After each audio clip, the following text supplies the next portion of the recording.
Welcome to the Power Up Podcast. I'm your host, Trevor Scullion. Join me for some powerful conversations with members of the Substation Design Solutions Industry Consortium, the SDSIC.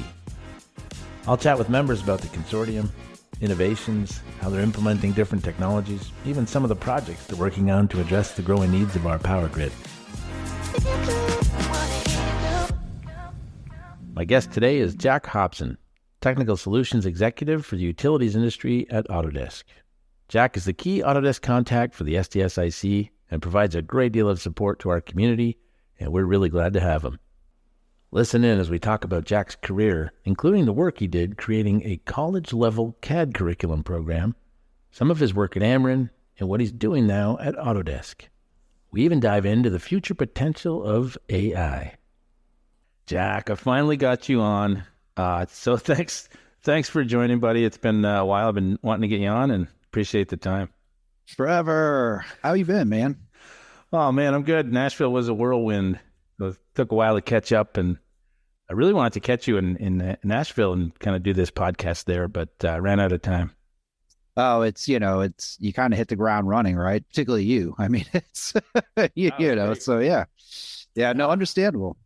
No, it was a great event, man. It was, super busy. I mean, same for you. I saw so many people grabbing you in the hallways and stuff. I thought, there's no way I'm going to get him in a room to do a podcast in that. No, Trevor. And be honest with you, I really wasn't sure how serious you were about this. But when I started listening to some of them and I realized your intro music had chipmunks in the background, I said, well, this is legit. Like, this is a real podcast. That's how I judge my podcast, right? If you have chipmunks singing in the background on the intro music, I know this is a serious thing. Now it's real. It's real. Well, man, I'm so glad you get on, buddy, because, there's lots of new members. As we know, it's been growing like crazy with so many new people. It's so important for folks to get to know people like yourself that have been involved so long and, being our key point of contact within Autodesk. Really just let's start things off, man. Walk us through maybe some of your background and career. Oh, boy. It's always kind of interesting. Like, what would people find interesting? I guess, I'll start from the beginning. I really went into college really just to get a computer-aided design degree. Now, what's humorous is that's not generally what I wanted to do, even though I had a lot of exposure. You and I've talked on the side, just, my family just didn't have a whole lot of money, so like the options were just limited. In my head, I thought I was big in the theater in the high school, actually. And I thought that's probably what I wanted to do. I thought I'd, go to a conservatory somewhere and, study acting and presentations and performance. And when I was in high school, if I wasn't on the stage doing an acting gig, I was helping in some capacity with stage design. Okay. That really was my first, probably I would say my first introduction with what AutoCAD really was. Oh, wow. Because they did the drawings of the stage in AutoCAD. I had a buddy of mine, he used R14. If you remember R14 back in the day, everyone always has that old AutoCAD joke when I used R1 or whatever. But yes, so that was I would say that was my first exposure to it. And I was familiar with what it did because my mom in my youth worked for my aunt and uncle who ran an art studio. And, just like anybody who owns company, like you got to keep the lights on, right? So some of the stuff they did was technical drawing, actually. So my mom used to draw out a lot of architectural floor plans and things like that. Yeah. So I go to the office and I'd see her draw out, these floor plans, and my aunt and uncle would give me a pencil set and I would draw. So I had some understanding about what it was. Awesome. So that's kind of like where I related to having the experience of what drawing something was, drawing a technical illustration was. Right. So when it came time for me to figure out what I was going to do after high school, my mom's like, hey, we just don't have any money. Like, you're going to have to figure something out. So really my brain was in the mode of, I got to get a job where I can make money. Right. I mean, that's really what it was. It's nothing more profound than that. It's funny how poverty drives us into that. Boy, does it. Boy, does it. Man. And so I started shopping at basically what they would say are trade schools. And I came across this computer aided design program, and I saw AutoCAD. I'm like, I know what that is, right? And I saw that they were drawing floor plans. This particular program had mechanical training, architectural training, civil training, and I thought I could do this. So I started kind of looking at what I could make, as a CAD technician, and so jumping through hoops to try to get the money to do it was painstaking. Won't even go down that road. Anyway, long story short, I got into the door. Okay. And I bring that up, Trevor, again, because like you and I know, because everyone talks about college like it's just this so easy attainable thing. Oh, you just go to school, pick your university. For folks who don't have money, that's hard. That is hard. Right. And trying to dig up resources, grants, or whatever I could do to get in there. Yeah. So anyway, long story short, I was able to actually go get an education.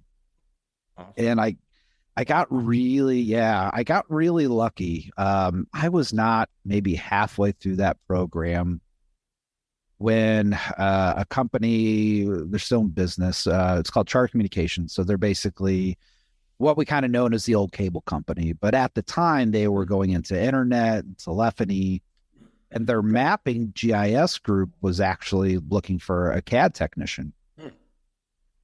So I had applied for it, and I just happened to know a couple buddies that were technicians there, and just kind of had them plugging for me. God love them. And so they would go to the design office and say, "Hey, I like this guy Jack, like he's a friend of mine. You should really interview him."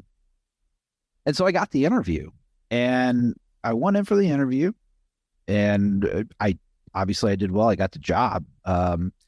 And the gentleman that hired me, certainly, I just want to shout out to him because, man, he really he opened the doors for this journey. And his name's Larry Saphir. Larry hired me. He gave me a chance. Trevor, I was like 18, 19 years old. I mean, I was young to go working for a Fortune 500 company. Nice. Wow. Yeah. And so that's where I began my career, was doing mapping, doing distribution mapping for telecommunications. And I did that for about 3 years until they laid me off. Nice. What happened was, a bunch of execs were fudging numbers, for their earnings results call, and they got caught. Ooh. So the company went through some, hard times. And so they were just, letting people go where they could. So I was on the list, but it's one of those things, man. I probably would have still been working there today had that not happened. I really love that job. I love that industry. But good things can come of bad things. Sure. Yep. And it's all in perspective. I didn't think of that way at the time. I thought my world was ending. Yeah. Yeah. So I was out of work for, I don't know, about 8 or 9 months. And then a company called Lightcore, which is a division of another company called CenturyTel, was looking for somebody who had telecommunication experience to come in and basically design out fiber optic pop sites throughout the Midwest that they had purchased through acquisition. Wow. And so I started working there. That was a funny deal because I didn't really want that job. They had some really stringent work policies, man, and it just didn't jive with my attitude towards things. So I really was cavalier during that interview, but boy, man, I got a call back like 2 hours later. Yeah, can you start Monday? Oh man. All right. You say that, right? Best time to look for a job is when you don't want one or need one. Yeah, I know. No right? Stress. Oh man. So yeah, I worked there not for very long. That company culture just didn't gel with me. And what happened, interestingly enough, was the school that I had gotten my associate's degree from was hiring an associate's of instructor position to teach their associate of occupational studies program. So basically what that included at the time was AutoCAD 3D, advanced AutoCAD Lisp routines, and at the time they had intro to MicroStation. Wow. So okay. Yeah, so another mentor of mine by the name of Andy Andrews, who was the director of the program at Vatterott, I sent the resume. I reached out to him. He's like, yeah, come in and interview next week. So I interviewed. I kind of did a mock teaching presentation thing. Right. And I got that position. Oh, wow. Yeah. So I was at the time the associate's degree instructor for advanced AutoCAD principles, 3D design, and intro to MicroStation. Wow. So what version of AutoCAD was it by then? By then they were using 2002, I think, 2003. Yeah. Okay. Yeah. Yeah, I can remember being in school and I started on R14 and went to 2000, and boy, that was, particularly with 3D design, that was a huge shift. And just being able to design in 3D, if you remember. Oh yeah. But yeah, so went in teaching, and boy, the schedule was hard. To tell people, they wouldn't think about it that way, but I had to teach morning class, evening class, each 5 hours apiece. Wow. I got the afternoons off, and I was off every Friday, so that was nice. So did you have to build a curriculum for this? Yeah. Well, wow. So Trevor, they had curriculum, but it really needed to be updated. So that was a large part of what I did. And while I was there, the company that was hiring for MicroStation jobs at the time had scaled back dramatically. Wow. And really, there was only 3 industries in St. Louis really using MicroStation, and they weren't hiring. So I started kind of looking forward, like maybe this is, something we should probably replace a more relevant solution for. And at the time, Inventor was starting to become very relevant in the mid 2000s as Autodesk built it and released it. And we had a couple manufacturing companies starting to use it. So yeah, I built an Inventor curriculum from the ground up. Wow. And now in those years, you're talking like you had to have books. Like, you had to print this stuff out, no? You're right. I mean, I literally had to, because it's a different way of thinking from AutoCAD because it's a parametric modeler. Sure. So I had to teach myself, the dynamics of parametric design. But you're right. Like, I bought the book and I went through it myself every chapter as if I was in school again. Yeah. Yeah. Now we forget, right? Everything's online now. You can look at videos and everything. But man, back in the day, it was like, gosh, you had to have a book on the desk. You had to have the book, right, man. And AutoCAD's a really good foundation for software learning. I feel anyway. Like, if you can learn AutoCAD, for me anyway, maybe not everyone else, but it certainly paved the way for me to understand how to learn other softwares. Right. And maybe the truth is for other softwares as well. Like, maybe if you learn Adobe, that helps you really learn other softwares. But yeah, I would impress that upon anybody. If you can really learn one software really, really well, I think that will help you learn other softwares. Particularly nowadays, the GUIs are all kind of the same, right? Like ribbon structures. Right. You just think of I remember like coding things. Like, if you wanted to code something and you're learning from a book, you typed every line. Like, there was no cut and paste back then. Nothing to build anything for you. Yeah. No wizards. No. Especially in the CAD world, right? It was not, if you were, doing Linux or something, you could get a lot of code. You could find a lot of things in C++. But man, if you're doing Autolisp and AutoCAD, what was the CAD magazine? Catalyst? Something like that? There's Catalyst. Wasn't Augie there back in the day? But yeah. You get the magazine and you basically open the page and retype the Lisp command. Oh man. I taught Lisp routine classes. I did it. It's just not my joy. I would actually just build dumb menus like, give me a raise in the drop down menu or execute drawing. That was the stupid stuff I did, right? Yeah. I taught the serious stuff, but if I built something for my own, it was just, stupid stuff. Yeah, great way to learn though. A lot of build goofy programs, right? I used to I built a couple Lisp programs. It was like you can get a nut and bolt, and they would go around like an arcade game and shoot at each other, right? It's good practice. Yeah, it is. That's great advice, Trevor. Do something that's not constructive, is an amazing way to learn new things. It really is. Yeah, there you go. We joke, but seriously, to anyone out there, man, just do stuff that doesn't make sense that'll entertain you. You'll be surprised what you can take out and take away from it. Yeah, there you go. Yep, great advice. Yeah, but so I built this inventor program from scratch. I had to learn it myself, and it was a successful piece. And while I was there, because this is the funny part of the story, people just get a kick out of this if I'm talking about this period of my life. But I would go home in the afternoons between classes, and reruns of Dallas was on cable TV.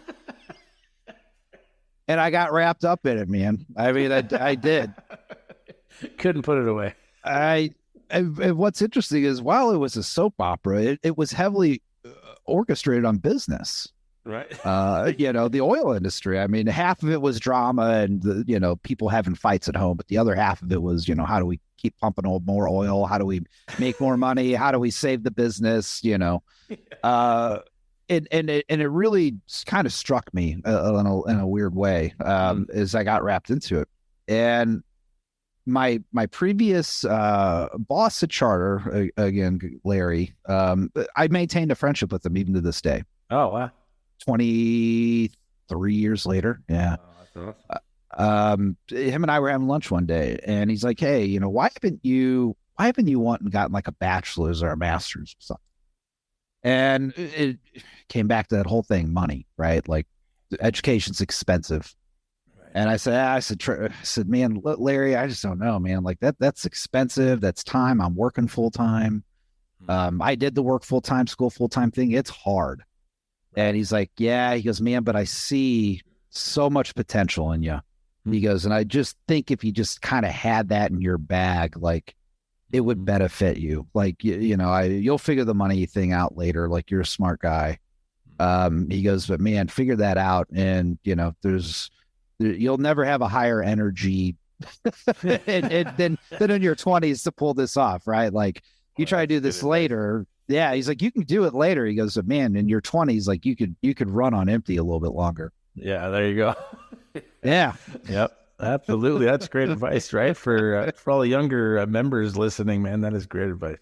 Yeah. And I started reading a lot of like business books from a lot of different perspectives. And so I said, I'm going to do it. So yeah, I went and I got a bachelor's degree with a operation focus and with a focus in operations, and decided to just haul through an MBA too. So I finished an MBA, and yeah, gosh, it was a hard 2.5, 3 years. I was on an accelerated course. So I would teach class in the morning.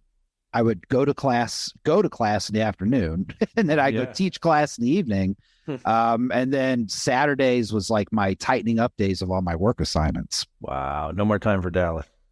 No, there really wasn't. No, Dallas got put on all, but I did find out who shot JR though. So, I was good. Tell me this is one of the Simpsons or something. Was it? Right. Oh man. Oh, that's so awesome. Yeah. So I got the MBA done. And shortly after that, the program, the CAD program at the college I was teaching at, the numbers were dwindling for a few reasons, not because of the quality of the instructors, but they didn't want to infuse any money into it. They had no direction. The program director that had been there had left, and they were it was going rudderless for a while. Okay. So I basically, they approached me and I said, look, if we do this, I'm doing it my way. And here's what my way looks like. I'm going to retrain all the admissions staff. I'm going to repaint all the classrooms like this dull, 1980s cream beige color. I hate it. We're going to put some color on the walls. Nice. I want a budget for new computers, a new plotter. We're going to remake the whole image of this thing. And my goal, Trevor, was to make us the fun program. Nice. And we were fun, but like we needed to market it that way. Like, yeah, you could go into IT, you can go into hardware, whatever other programs they had at the time. But man, when you passed the fishbowl window to our program, I had 3D models rotating on computers. Like, man, I mean, we did it up nice. And the instructors that were under me at the time, I mean, man, I really drugged them through the muck on that. They're like, you want to paint everything and we're going to do it ourselves? I'm like, yeah. Like, we didn't have money to hire people to do this, man. Oh gosh. That's awesome. Wow. Yeah. And Trevor, we within 12 months, and again, everything comes down to the people who support you as well. Like even though the ideas were on the top of my head, it takes supporting people to execute it, right? And we were able to increase revenue by 120% within 12 months. Nice. So we more than doubled the student count, and then of course that increased profits. And man, we were doing good. And I went to them and I said, hey, like, here's the results. Here's what we're doing just from some of the bare bones changes we made. Like, give me 10% of the profits, right? Just give me a fraction of the profit you made. And they looked at me and they said, we feel like you're doing great with what you have. So many good programs end that way. Well, you're not wrong. And at the time I was really burnt out. Sure. I had just finished going to school full time, working full time. I had burnt the candle to the end, and my attitude was certainly showing towards it. Like I was quick to fire away at things, and right. I just kind of hit that point where, and this is where it's good to have people close to you that know you, and this is where it's hard to find real friendship, right? Because to hold you kind of accountable is hard for friends to do because everyone just wants to get together for a good time, right? Yeah. But I just had some buddies that are like, man, you're just not the Jack we know, you're quick to criticize. You're just in hate mode all the time. Wow. And we don't know what's going on with you, man. But like you got to make a change somewhere. And I knew it had everything to do with that gig. Yeah, wow. It was just deteriorating. How long did you do that for? 4 years. Oh, wow. Yeah. I mean, 4 years, and it ate up my 20s, man, because I couldn't go out with friends in the evening because I was working. My social life got kaput. I mean, again, all that social separation takes a toll as well. Oh, for sure. Yeah, I think we all learned that during the pandemic, right? I mean, man. Yeah, absolutely. So you know what, man? I literally the next morning wrote my resignation, and I walked into the director of education and said, I'm going to bow out in a couple of weeks. Nice. And he's like, are you serious? I'm like, yeah. And he's like, well, where are you going? I'm like, I'm just going to take a sabbatical. Now back then sabbaticals sounded radical. Like, yeah. I mean, just some career killing move or something. Yeah. Today it's a norm in a lot of organizations. But back then he just looked at me. He's like, are you kidding me? And I'm like, no, man, like I just need to take a little time for myself. And that's what I'm going to do. Wow. You think, dude, 20 years ago, like, you could work like 3 years in a row. And if you took like a Friday afternoon off and went to see one of your relatives, they'd be like, what, you don't have a job? Yeah. What are you doing on a Friday afternoon? Sabbaticals. Oh yeah. I mean, crazy radical thinking at the time for them. Like and then they're like, well, could you stay on till we find somebody else? I'm like, I have nothing left. No. So I was like, I had decided I was taking 6 months off. And man, oh man, I'm glad I did. I mean, I don't know what would have happened to me had I not taken that time for myself. Yeah. In all your 20s, man. Yeah. I mean, I did. How old was I when I was 28? So yeah, I took 6 months off. I went down to my parents' houseboat, spent some time down there. Just kind of, explored what I wanted to do. I read some books, and decided I was going to get back into the game. And Trevor, to be honest with you, I was going to take my MBA and go do something completely different. I was going to be done with the design business. I was just going to go on a whole new venture. And an interesting thing happened. A company by the name of Ameren here in St. Louis, Missouri, where I live. Right. They were looking for a design supervisor, mostly with business acumen. But if you had some understanding of design, like that was important as well. And I could do both pretty well. Like, I had business acumen, I could still design, And so I thought, well, maybe I'll go interview with this. And it was a utility, right? Like I had utility experience, at least with telecommunications, maybe not power delivery. GIS. Yeah. See, it wasn't MicroStation, was it? Yeah, it was all MicroStation. Oh, wow. Okay. Yeah. Yeah, they were a full MicroStation house. All right. So, I went and interviewed for it. And Don Sanders, who's also an SDSIC member, he is the manager of design for the Ammon Transmission Group now. Back then, it was architected a little bit different with the subsidiaries, but he was interviewing for the position, and I went into the interview. Obviously, it went well, but to again, just another shout out to somebody who just kind of helps you along the way. Don Sanders. I mean, he took a chance on me. It's not, and maybe he would argue this with me. I don't know that it's in Don's nature, particularly back then, to have hired somebody that was kind of maybe out of the loop for any duration of time. That might have made him maybe a little bit nervous, but obviously what I said in that room, had an impact.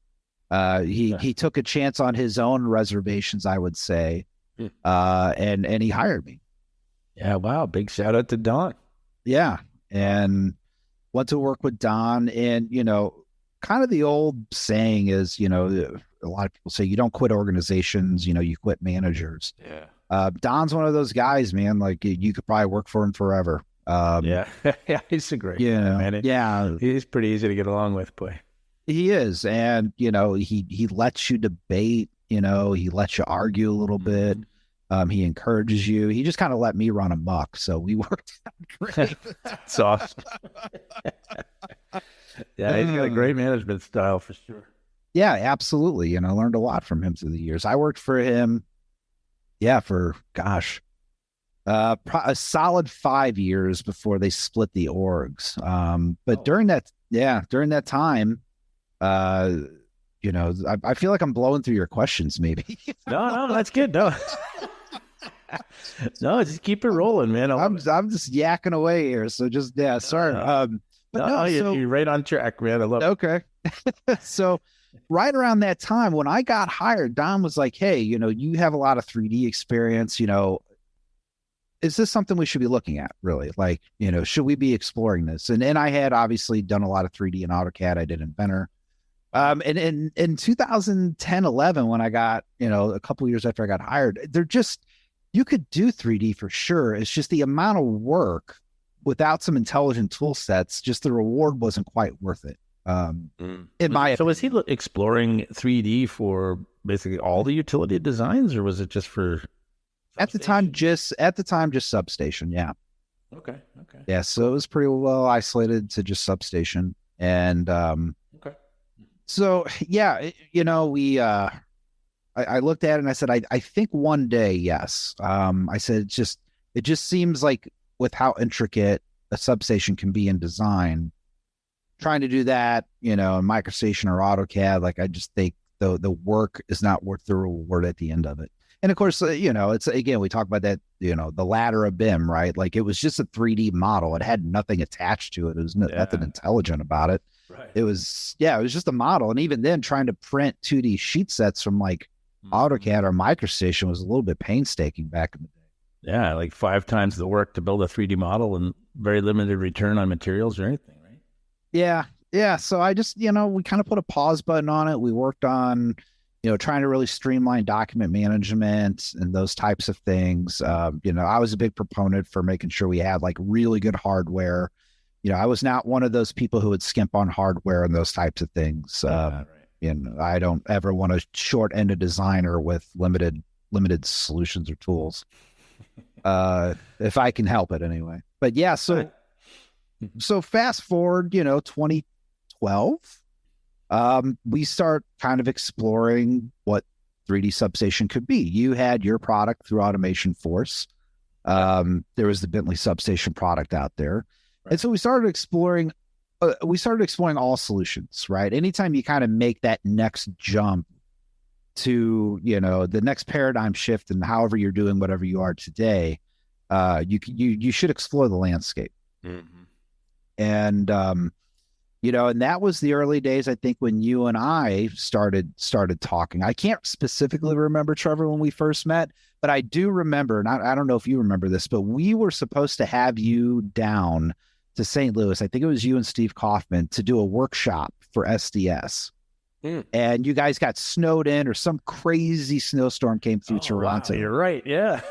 So we had to do it online at the last minute. Oh my gosh. Yeah. Wow. You got a great memory. Yeah. You're absolutely right. Yep. That I think was the first time you and I interacted on the phone.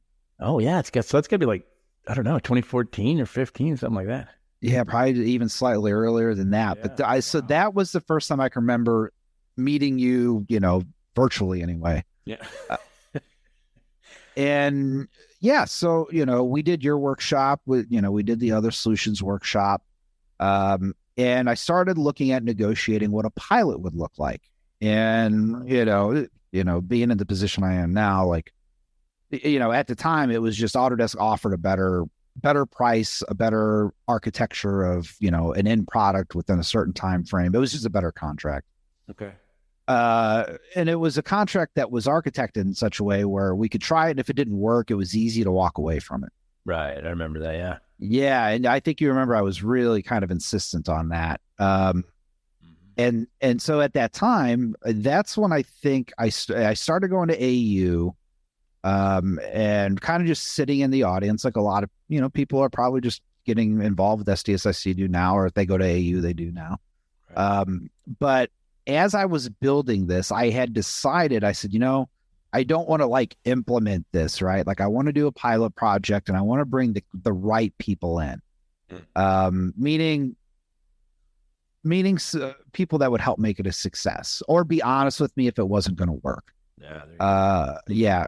And so I picked two gentlemen that one I had on it full time. The other was kind of quasi part-time. Okay. But they had a lot of substation experience. The one had a lot of 3D experience. He actually taught part-time AutoCAD stuff as well. Okay. So yeah, I put that team together. But man, it was hard, Trevor, because I took him off project work for like 6 months. Yeah, see, that's what happens so often, right? Very hard to do. Well, we're not talking about like, Microsoft Office updates you can learn on a Friday afternoon. Yeah. And at the time, like, I could probably talk about this now. Most of the people that would hate me saying this are retired. But the company at the time, they were really touting innovation, right? It's a word that had been around tech industry forever, but all of a sudden utility stamping, we need to be an innovative utility. So it's easy to put a poster on the wall that says innovation, to actually encourage your staff and people to think that way is a whole different story. Yeah, there you go. Mm-hmm.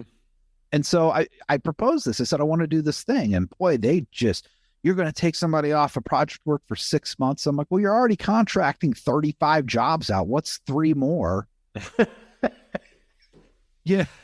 this out. Yeah, and there you go. And I said, look, we were in a meeting last week where you want innovative ideas brought to you and trying to do innovative things.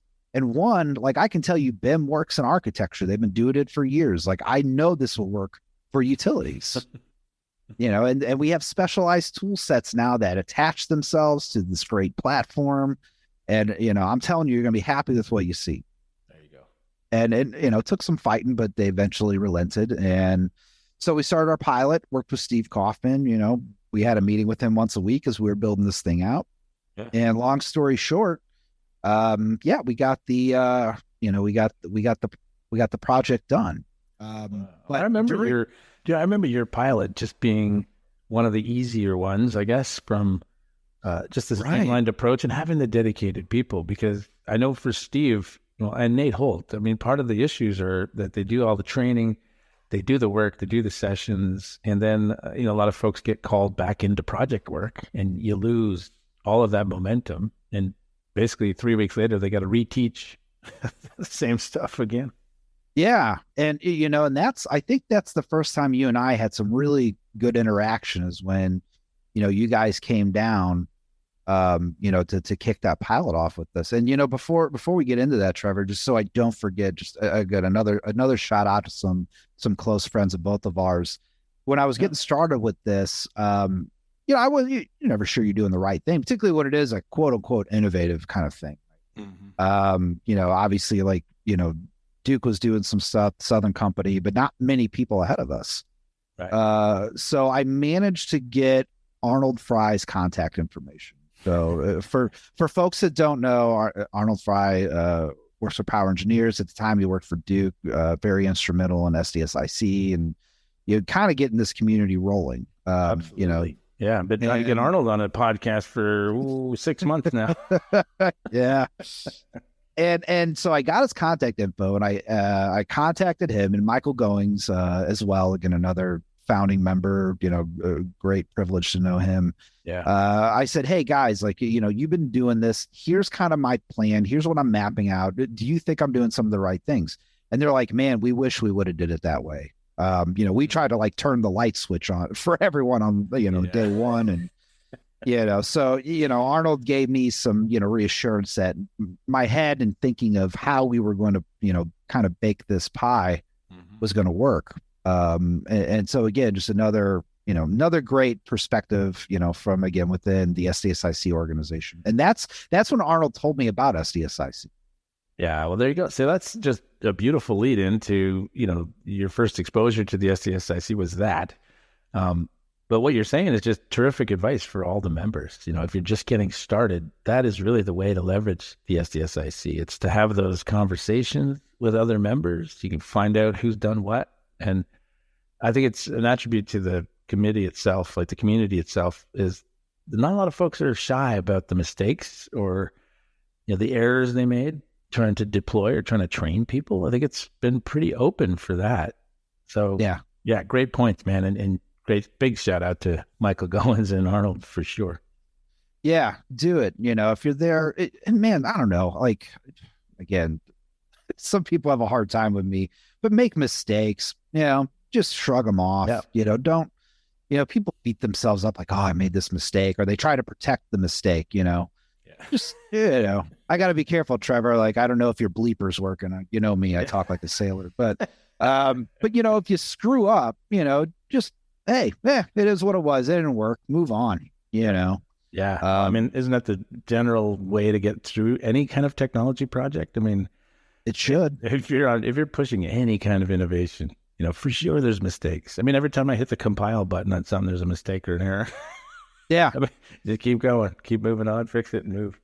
I've watched too many people try to protect their wrong decisions through the years. And man, like, it's just a hole that's harder and harder to dig out of. And it becomes detrimental to everyone else involved if you just don't chalk it up to being like, I turned left when I should have turned right. Oh, well, and so much more effort than just saying that, I made a mistake. Yeah. Yeah. Just, take pride out of the equation. Just, hey, man, particularly when you're flying blind with something new, Yeah, absolutely. But that was my first exposure to SDSIC. And then they kept trying to get me to come down there. And I think the first one I was supposed to be at, Trevor, was in San Francisco. Oh, is that right? Yeah. And I had, I think it was a family situation come up and I had to cancel it. So I wasn't able to attend the San Francisco one, but the next one was in Birmingham. And that was my first in-person SDSIC event. Oh, okay. Wow. So San Francisco was hosted by Autodesk, so you would have got to see your future employer that you didn't know at the time. But there was the Autodesk Gallery in San Francisco, which is absolutely amazing. They had all this latest and greatest technology with the robotics, printing and everything. Yeah, they got that place is amazing. Yeah, and but yes, and I did get to see it later, which is it's pretty cool. They actually have it's actually a free gallery. So if anybody finds themselves in San Francisco and you got an hour to kill, it's certainly a fun walk through. Yeah, that's true. Wow, awesome. Yeah, but so that was my first in-person engagement where I met John and some other people, some Autodesk people that still work here today that I met later, and man, I mean, again, it was just good, to kind of be, correct me if I'm wrong, like number 3 or 4 utility kind of jumping into this intelligent design thing. To tell our story and, talk to other people, and just listening to just other people's pain points, whether it had to do with intelligent design or not, just in building and getting substations built and energized and maintained and operated and all that stuff. There's a real strength in knowing that you're not alone, right? Yeah. For better or worse, even if there's 5 of you making the same types of mistakes or gone through similar issues, at least you're not alone. Right. And, and the work that, these folks are doing in utilities in general, even outside substation, distribution, generation, the work these designers are doing is just so important. And I don't know that they know that. I mean, I use this tagline when I present, nothing against people who design sneakers or tennis shoes, but like if tennis shoes disappeared tomorrow, it would not have a large impact on my life. Electricity disappears, gas disappears. That's a major impact, right? Like how often does your power go out and you go to flip the switch 20 minutes later and you're like, oh, duh, the power's out. Yeah. It's amazing. Yeah, amazing how it impacts everything that we do. Absolutely. And so I tell people, I'm like, just remember the work you do. And it is really important. It may not feel that way, but my gosh, with the infrastructure, needing updating the way it is, trying to implement this new technology, it's just so important to what those folks do behind the screen every day when they're designing this stuff out. Absolutely. Yeah. You think we keep saying this, but you could think of like 10 devices you wouldn't plug in 10 years ago, 15 years ago. There's so many things we keep using the electrical grid. We keep charging things and it's getting crazy. And now to the automotive industry, it's getting absolutely nuts. Everything's plugged in. So it's such critical work. Well, yeah. I think General Motors is talking about like 90% of their, fleet, or maybe 100% by 2035 is going to be electric. Yeah. Like I think about the load on the grid on that. I'm like, I don't know that we can support that with what we have today. Yeah. You pull up those like brownfield drawings, right? You look at a station in New York City or something that's like from 1942 or something. Yeah. Been upgraded a million times, lots of fixes. Geez, it's just, we're on the brink. Right. Yeah. And so, man, anybody who might be listening, thus far, the work you're doing is really important. Try to always remember that. Uh-huh. But so that was the first exposure to SDSIC, and then it was in Kansas City. Yeah. And that's right when SBS, took over the development of the tool sets for automated utility design and substation design suite. Yeah. And and then we hosted in St. Louis that time around. That's right. Yeah, you were a big driver in getting Amarin to host us there in St. Louis too. Yeah, and again, another shout out to Don Sanders. He was really helpful and instrumental in getting that together as well. Kind of a pipe, this thought I had, and I'm kind of talking about the hurdles, and he's like, "Oh, we'll plow through those hurdles." You and I will get it done. Don's great, man. You guys are such good hosts in that. It was an amazing event there. Everyone's kind of got their favorite, and of course, I'm slightly biased to that. And there's been so many fun ones, but I tried to rack up one event after another, man. So that was just kind of like nonstop for 3-4 straight days. Yeah, it was. It was too. Yeah. We could have a whole other conversation about the midnight antics of. No, we can't talk about the cigar bar. Yeah, that's what I was referring to. That night, David Milks got the shuttle from the hotel to take us wherever. Yeah. That was a great event, man. It's really good memories, and I think for the community part, getting to know people, that's really getting to know them at those nighttime events. Yeah, it is. I know some, there's some people that are, maybe not big into networking in the evening, for all their own right reasons. But it is a really good way to just ingest and digest information and just getting to know people. And and again, some of the best ideas I have had to come from those things, right? Well, it's true, right? You get kind of just free-flowing ideas, right? Just kind of in a natural, relaxing setting, and just throwing out ideas, and it does lead to a lot of great things. I would love to see somebody run a statistic on, where some of the best ideas have been conjured up from. Something tells me, Disney World's probably not one of them. But cigar bar is probably up there. Probably. Well, you remember that evening, you and I at AU. I caught you at like 11:30 at night. I was trucking my way back to the room, and you waved at me, and I'm like, "Oh, it's Trevor." And you and I sat there for 4 hours just talking about the what ifs. until the sun came up, Absolutely. Yeah. And it's, I mean, the very nature of the SDSIC, right? The whole idea started from just a casual conversation in a bar. Yeah. Right. I mean, Yeah. that's like all the ideas come out of there. And it's just, I think it's just a casual, relaxed environment lets the ideas throw. Yeah, and I mean, I love bars and cigar bars, but if getting together at coffee houses is your thing, back before I drank, I actually did a lot of that. Like me and my friends went to coffee houses because we just didn't have any money, and like we could afford back then $1.50 coffee or whatever it was. Ah, for sure. My first startup company, man, that's all we could do, right? You just kind of worked from home, and communication wasn't what it is now. So we'd go get together at a coffee shop with laptops and sit there for hours, right? Just keep refilling the coffee, much to the chagrin of the owner, but like, hey, it's a startup. Yeah. And luckily the coffee place we went to back in the day, they had an unlimited cup option, but boy, I'm sure we tested that limit.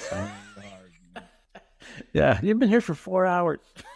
Yeah. You know what though, Trevor? I mean, I learned a lot from those days because we used to have, it was a bookstore in St. Louis that was called Stack's Cafe. And it was like Borders on steroids. It had like 5 levels of books and magazines. And I would just go there and drink coffee, even by myself, and just, take one magazine after another and read through all these tech magazines. And, Yeah, I mean, those were the options back then, right? I mean, yeah, you got to do what you got to do to find the information back then was not like it is today, for sure. Yeah, it isn't. And, like I just got like the Apple One subscription where you can get like all these magazines as part of the subscription. And man, like it's been nice to have that on planes because I've kind of gotten back into that routine because, the bookstores went away. So there was no way for me to go kind of peruse tech magazines and all that. So with the advent of having that, like I can take magazines on the plane and, scurry through what's kind of going on in the technological realm of things. Yeah, that's awesome. Hey, I don't want to pass this up. So you mentioned AU, and I think for a lot of the members, could be a lot of people out there that maybe not familiar with AU. So maybe you want to touch on Autodesk University for this year and what's happening, where it's going to be. Sure. Yeah. So Autodesk University, it will be taking place in Las Vegas, Nevada. That's great. Yes. So back to Vegas. Everyone can kind of make the jokes about Vegas, but in all reality, Vegas is built to handle large conferences. They can handle the influx. They have enough restaurants. And so besides the jokes of, what happens in Vegas, stays in Vegas or whatever, the reality is it is one of very few cities that can host a user group of our size. So what Autodesk University is basically, it's a week of users coming together, a lot of Autodesk, tech folks there, a lot of expertise there. And there's sessions that are held not only by folks at Autodesk like myself, but also from the users, from various companies and how they're using technology. It goes from anywhere to, showing new features on the new releases to some very basic stuff. It's kind of across the board. That's great. Yeah. And it really is a fun week. Man, it's one of those weeks where, kind of no matter how late you stayed up, like you kind of want to really get up and get to that session in the morning because there's just a lot of, gold information that you could be, really taking in. It's such a good event, man. I appreciate that. Thank you. That's good information for all the members because I think there's a lot of folks that aren't familiar. I heard some people asking in Nashville, what was AU all about and should they attend and all that kind of good stuff. So yeah, and myself and the utilities team, we're really working hard to build an even more bigger like utility. I don't know if presence is the right word, but like sessions and more learning points that are a little more bullseye towards utilities. And I wish I could talk a little bit more about what we're trying to do. Right now, we're just counting time and dollars at the moment. But that is our goal, is to really have a good substantial utilities piece there with help from our friends at Esri, with help from our friends at SBS. And not only to include substation, but distribution, generation, a lot of, civil aspects of the jobs that entails all that. GIS obviously being a big contention of that. And, Right. You and I always kind of make fun of the coin digital twin marketing phrase, but, how does that, digital, resemblance of what's actually happening in reality in the field, being displayed, how's it useful? So again, all that stuff at AU, and again, like when I used to go, and I always encourage anybody to do this, pick random things that aren't necessarily in line with what you do. Go to a 3ds Max class and learn how they do, animation. Because it can spark your brain to think about some other things you could be doing in your, utility sector of the world. Terrific advice, man. I mean, that's, I think, where a lot of the early stuff we did in our tools around BIM, came from just going into to see what the architects are up to, right? We kind of, early on in like 2010 and stuff, we just kind of figured that there had to be a lot going on in the architectural industry that we could use, trying to get Inventor working with substations and stuff. It just went to a bunch of like Revit, see how they were doing content and all that stuff back then. Well, and a lot of our solutions kind of overlap in capability, the finite element analysis and NASTRAN for Inventor, works kind of how robot structural analysis works for Revit, There you go. So again, you could just, I would encourage anybody, if it's something you do, definitely pick something that's out of the fold of what you do, And again, if it's not working for you, you can always get up and politely bow out. Nobody's going to frown upon that.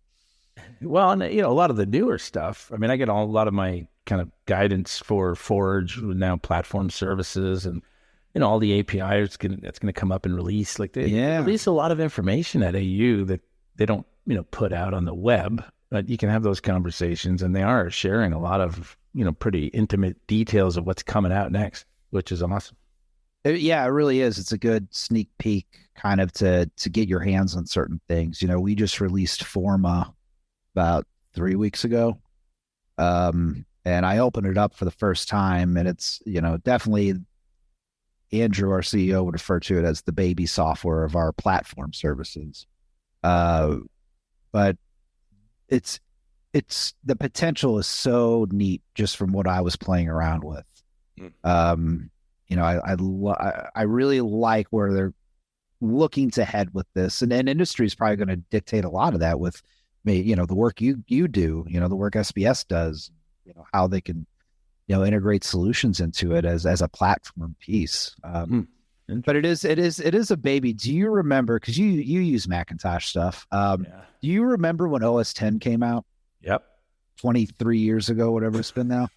Like, I can remember, I don't know what your opinion is, but I can remember opening up, looking at it, and kind of going, oh, wow, this looks cool. I like how this interface is, but it doesn't do much. Yeah, it's kind of like those first compiled Linux versions you could put on your machines, and you couldn't get software for it. Yeah. I loved how the menus interacted. I liked the base of everything, but at the time, nobody built anything. So, in my head, I'm like, this is going to be great at some point. At some point, yeah. And when I was playing around with Forma, some of the key things that it can do now, and kind of where my head goes with what could be, it's a really neat, again, I always call it the platform of the future for design, or maybe Autodesk says that or rearrange the words, but yeah, it's going to be really neat to see how, solutions are developed on the platform. Sure. That's cool. Okay. Cool. We got to check that out. Yeah. So in that information there, maybe we should just touch on the facts that you're our main key contact for Autodesk, and you're in a supportive role at the SDSIC. You're always communicating with the leadership team, kind of advising us what's coming up with Autodesk, answering questions. You want to touch on that for kind of all the members out there? Yeah, I mean, right. I try to pop into some committee meetings when I can these days, just to kind of listen to what everyone's doing. Obviously, if you see me at a consortium, feel free to introduce yourself, and that's for anybody, right? Like, again, the whole idea is a network.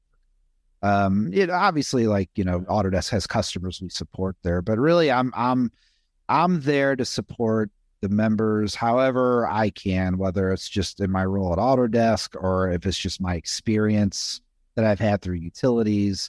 And again, I would like to just say that, simply put, that's just when I'm there. I'd like to just be there as a resource, but I'll be honest with you, Trevor, like, luckily just this trip in Nashville, I didn't have a whole lot of presentation obligations, and it was really just nice to just sit and listen to some of the great work folks are doing. Yeah, nice. And my schedule gets tighter and tighter, I feel like, every year, but I really try to make a point to just listen to some of the great work a lot of people are doing out there. A lot of it's just very, very impressive and very insightful. But awesome. Yeah, I mean, I hope I answered your question. I mean, again, just Yeah, no, I think it's important for the members just to understand your role and not, sending you emails about support issues or stuff like that. It's really more of a strategic role. Yeah. Communicating and kind of guiding, help guide as folks are, looking at implementation, any type of innovation coming up, right? It's just important to know kind of what your contact is for us, and not to send you emails about, inventor crashing, but to have...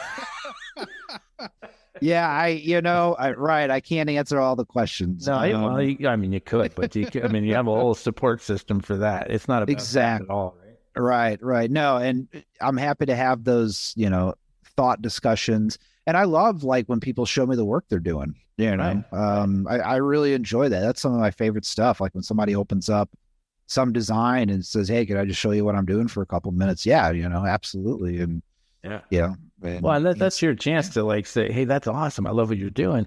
Yeah. Did you know about this Forma tool or some new tool that it could do this, or it could help you with that?" Right? That's kind of the bond that I see between your role and the community. Yeah. Not so much the software crashes, what kind of hardware should I have? I know you can answer those, but you don't need 50 emails about that. It's more, as I said, to see what folks are doing, let them share with you and say, "Hey, I'm using Inventor for this, Vault for that. And would you see something more strategic maybe?" Yeah. And, from a vendor perspective, like, I just, I try to respect everyone's time and what their goals are there, so I generally, unless I've known you for a long, long time, like, I generally just don't poke at people all that much. And it's not, again, not me being rude. It's just, people go there to say, "Hey, I want to learn, about how to get into the intelligent design, or maybe I'm doing it and I need, just some help or some insight." So I generally, again, I just kind of wait for people to approach me, just because I, again, just respectfully don't know what everyone's goals are there. And there are some people that are just like, "Hey, I know you're going to be at SDSIC, Jack. Can we take 30 minutes and have a chat?" And that's perfectly okay too. Yeah, no. But yeah, like, I generally won't, I won't kind of bother people. I'll let people come to me. Again, if I've known you for a while, then that's, kind of different. But again, just kind of respecting those boundaries that the SDSIC has created as a learning environment, for people to just come and get what they need from it. Yeah, there you go. So, and that's the very reason for this podcast, is to gain an understanding of, what I would say is kind of the leadership community that we started with. So we're starting at a high level and getting folks like yourself that have been with us so long, Arnold Fry and Michael Goins, just so folks can kind of get their orientation around who's who and who they can ask for help and what their roles are. Yeah. And I'm kind of hoping to get a lot more of those conversations going, and, people won't be so shy. They go, "Oh, I know Jack's kind of strategic. I could send him a question about what we're trying to do and see what he has to say."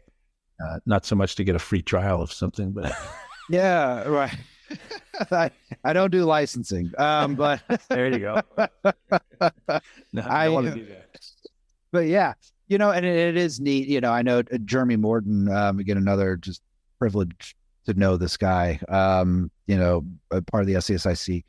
He mentioned just watching people grow, and he's so right about that. I've certainly have seen it with people that are introverts that have kind of helped them come out of their shell a little bit, and again, Jeremy Morton, met him at an evening event at AU.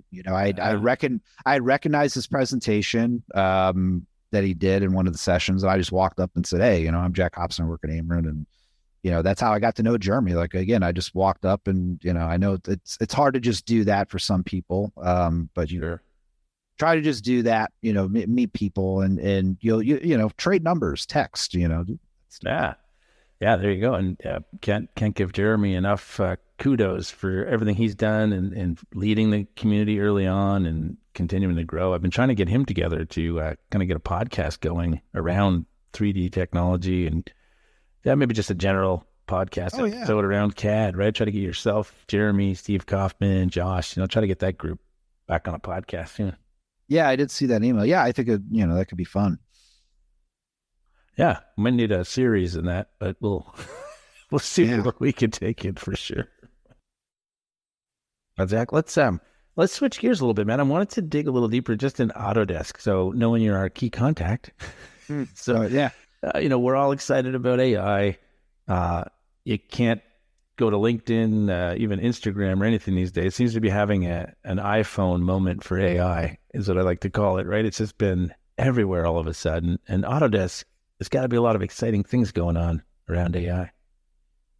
I mean, it's the buzz, just I think in public in general with ChatGPT and everything. Crazy. And obviously it's some, there's a lot of heavy talk, a lot of heavy, how are we going to utilize this? I know a lot of people, on LinkedIn have said, oh, I did this ChatGPT thing with Inventor. I've been seeing some of these things pop up here and there. Yeah.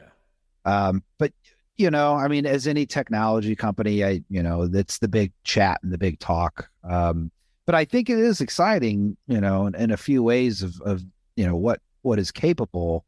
I mean, I don't know, like, let's just daydream for a second. If you told some sort of AI program, like, hey, I need to build, a 2-unit 34 kV substation. So we'll just use utilities for the example.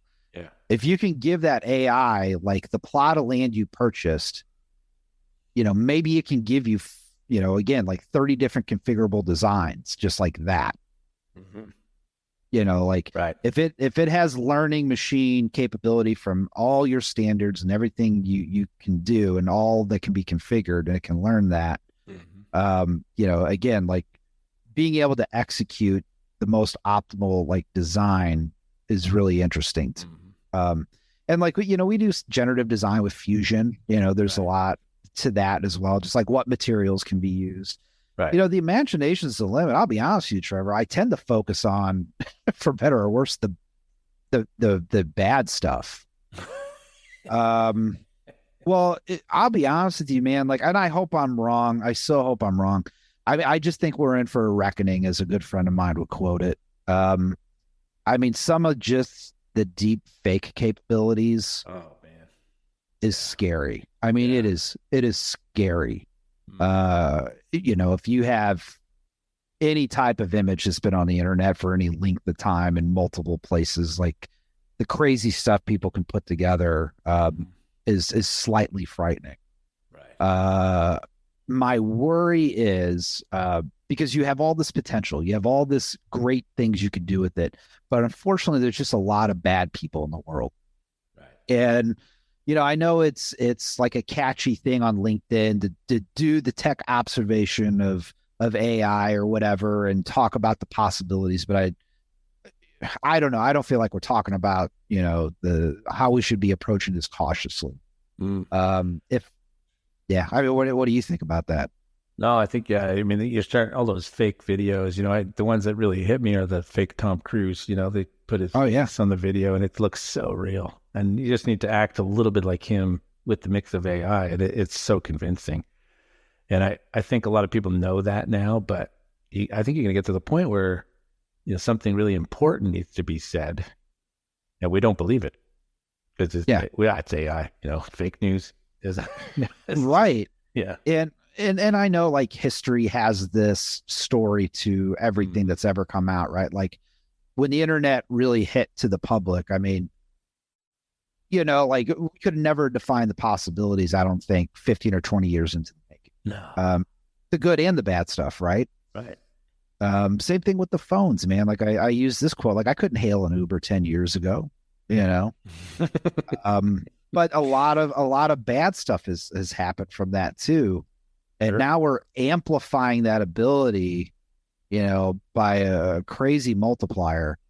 Yeah. It's going to be like another level of like cyberbullying and stuff going on that, you can't erase. It's just going to Well, take off. and again, like I generally approach, technology, as a what can I do with this, approach. Yeah. But I try anything I anything that's new, anything I read, like I always look through it through critical lenses. Mm-hmm. I think if I had the biggest fear, to be honest with you, is somebody is going to do something really bad. And this sounds extreme, Trevor, but I think like the government will just slam the brakes on it so hard that all the good that could come of it will hit a big pause for like a number of years so they can figure it out. And people will say, Jack, that's extreme. Well, I mean, again, I hope I'm the first person to say, man, I was wrong on that. It's just, and the government can do it. Like, well, you take 9/11, for example, man, they grounded all the planes in 45 minutes. Yep. Done. COVID, like you're all stuck at home. Like we're putting all these restrictions in place. So, it took no time at all to shut everything down, man. And so like, not to take this on a bad turn or anything, but it is something people should look through objective eyes with, which is, again, like I hope I'm the first person to say I'm so happy I was wrong on that. But my worry is somebody is going to do something really bad with it, and the government's just not going to know what to do other than just, all right, anybody who's doing any AI development or AI services, you're to cease immediately. Right. Well, I've never seen a technology this powerful so quickly. It just, so I've been doing a lot of OpenAI AI stuff. Yeah. Working with like the segment anything model with point clouds and all this stuff. But the OpenAI and training it with some documents and things, what it is capable of kind of blows you away. Like I've never written so little code. Yeah. And then had to do something. You just kind of walk away from your computer going, oh my God. This is scary. It is. Did you hear about, and I'm not doing the story justice, but somebody had ChatGPT try to write something in Python. Yep. And it gave, right, and maybe you know the story, but it gave it like a set of rules. Like it couldn't tell anybody it was basically a robot, right? So apparently it went to a board somewhere to ask Python questions, and the person on the other end was like, is this a real person? Am I talking to a robot? And the AI program was like, no, I'm a real person.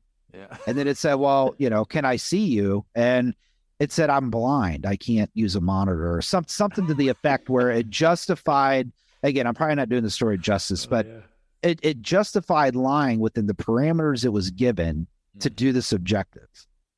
Right. Well, now I'm seeing it's scary. So again, it justified lying to stay within the parameters of, whatever that programmer defined it should do to build this Python code.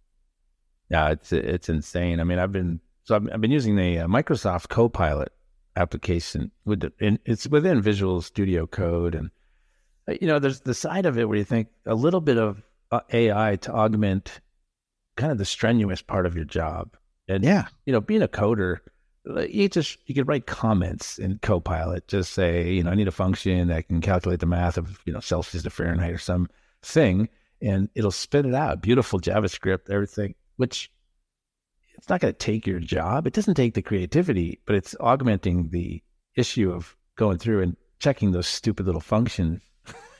Like even last year, you're basically on Google. And if you forget a certain function, you go searching on Google, 15 pages later, you finally find something that doesn't have ads and viruses, and you find one little piece of code and you cut and paste it. Well, now you have to write a comment and tell the AI what you want, and it creates this nice little function. So it you get back to being the creative part, and it can take care of these nice little clean functions that you can't, you don't even want to spend your time thinking about them really. So is that part of it? But then, how far is it going to go? Yeah, and I think you make a great point there. And, again, like, disagree with me. We could debate. I'm happy to do it. But nothing to take away from the work people are doing. But ideally, like programming and software and technology is meant to take the grunt work out of things in order to get certain things solved. Right.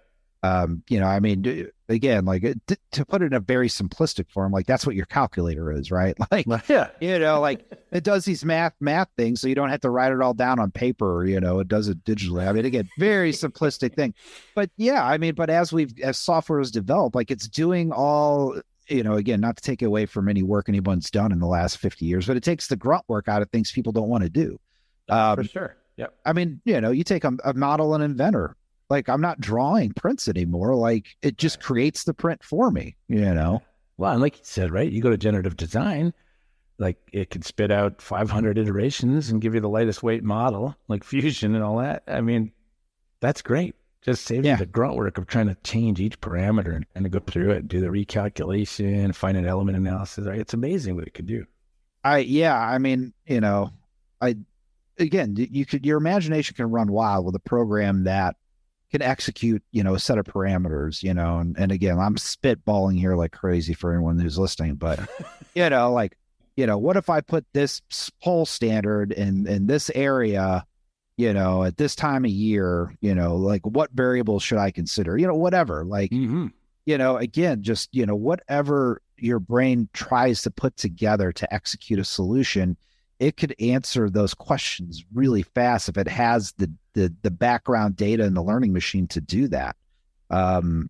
Case in point, my friend like popped in like to ChatGPT, planned me like a 3-day vacation in St. Louis, and it kicked out all these things. Some of them were outdated because it's operating on like old internet. But you don't want to take a walk around certain parts of town right now. Well, it can't see, so I guess it won't have a problem. Yeah, right. Yeah, there you go. But yeah, so it is. So yeah, there's a lot of neat opportunity. Again, as I look at trying to, as a dramatic phrase to put out there, which is like rebuilding our infrastructure, our deteriorating infrastructure. But it is the truth. The stuff's been, built for the last 50, 60 years. And, to quote our CEO, there's just not enough money and enough people to get these things done in the amount of time we need to get it done. So what fills the gap? Technology, right? Yeah. Oh, absolutely. I mean, I can tell you just from the coding side, the Copilot, I mean, I don't know what level of productivity it adds, but it's definitely doubled my productivity on the coding side already. Crazy. Yeah. Crazy. Yeah. I've got a friend using ChatGPT in certain little nuggets of her job, and she's really loving it. Yeah. Well, it takes a lot of that mundane stuff out of there, right? You go like, oh, I need a function to do this. I know I wrote one, 6 years ago. Oh, what the hell did I do? And you could either look through all your documents and try to find it. You could search on Google or just ask Copilot and boom, it spits it out. Yeah. And for those of us who have not been trained in coding, but we kind of know what end objective we want, those types of things will help do all that in the background, Yeah. So visionaries that might not have the technical skill set, but yet the vision. There you go. Though, these types of technologies might be able to help, make that a realization of what they have envisioned in their head. That's a very starry-eyed statement, but no, yeah, I mean, that's kind of where I see it. No, absolutely. Yeah, absolutely. I would agree with that. I think there's a lot to be said for removing the creativity part of, or not removing it, but augmenting it and giving some people the power, not having to go through and learn JavaScript first and then start creating an app or creating a website. It's just, let's remove that little part and allow it to put all the little nuts and bolts together. You can focus on the whole assembly, right? It's like, yeah, that makes sense. Yeah. And, there will be certain occupations that will not be needed or in need of transition.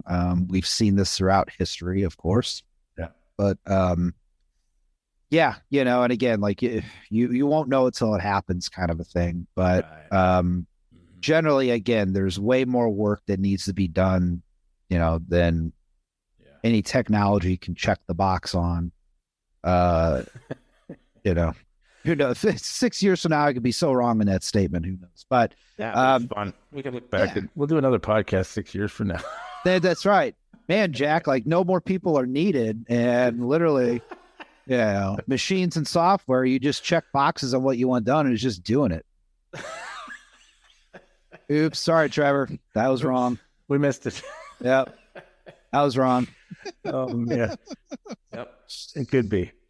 Well, hey, man, so let's, before we close it out, I like to ask the question just on books and things. I know you read a lot. You're always coming up with new things. Could you maybe recommend a couple of books for the readers or for the listeners out there?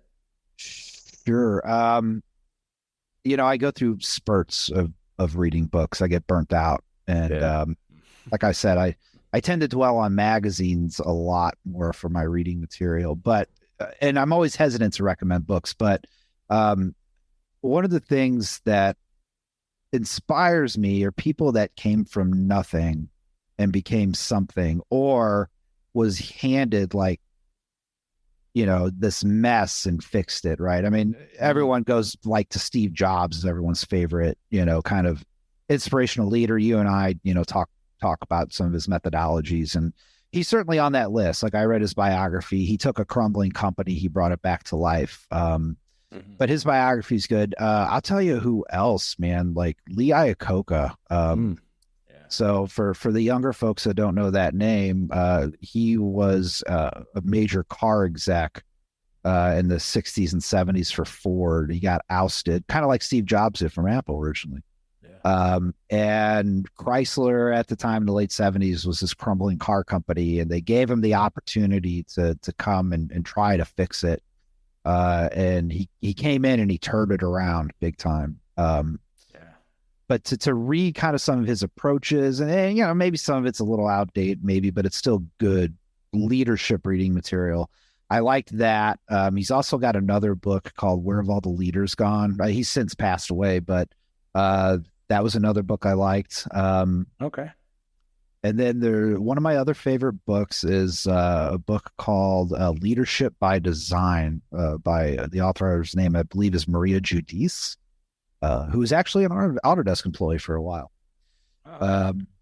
So she wrote a book, Leadership by Design. That's a really, if there is like a book, like if somebody asks me for a recommendation, that's generally the one I pull. But yeah, I like people who, fix something or were flying blind. I love those types of people. There's a guy named Stacy Peralta who was one of the founding members of Pal Peralta, which is a skateboard company.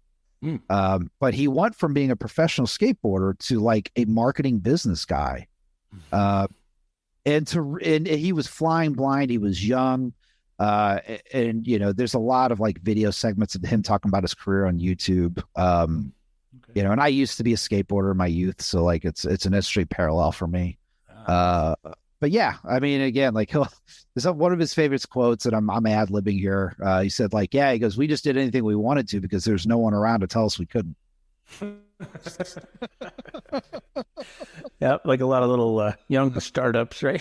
yeah, exactly. But yeah, again, those, my book reading is in spurts. I wish I could say I was one of those people who read a book every week or two. I'm just not one of those guys. But when I do read one, I look again. I read things with critical eyes. I really do, because it's always, everyone loves to just chalk it up about like, oh, this book was so great. This book was so great. And usually I ask the questions: what book have you read lately that you didn't like?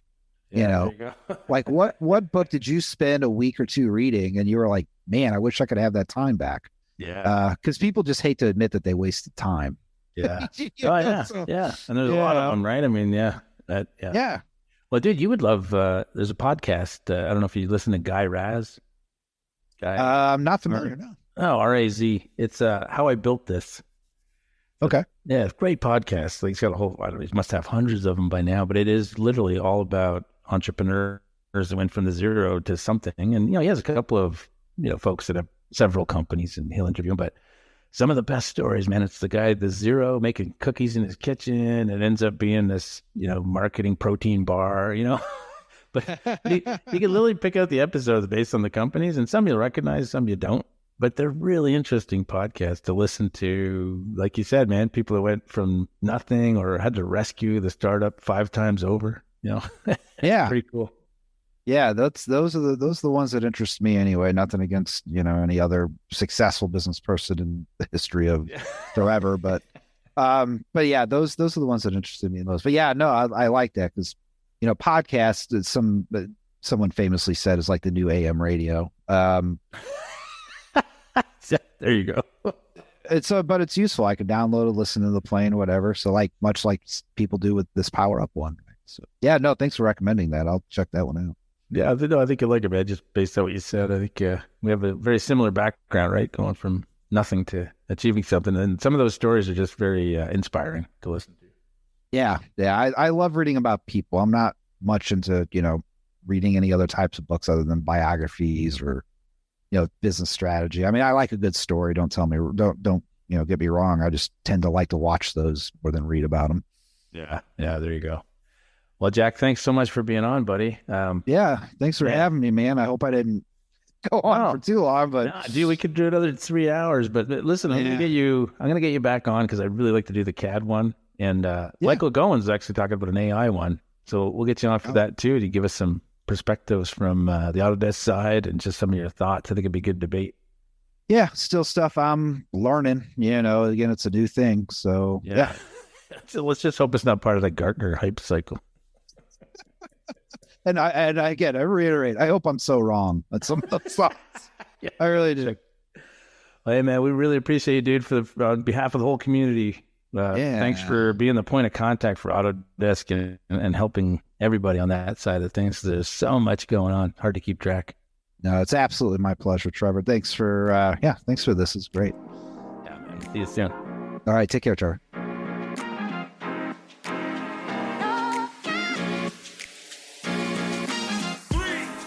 Thank you for listening to the Power Up Podcast today. If you enjoyed this conversation and you're not yet a member of the SDSIC, join for free at sdsconsortium.com. Be part of the community and all these great conversations. And maybe you'll be the next guest on the Power Up Podcast.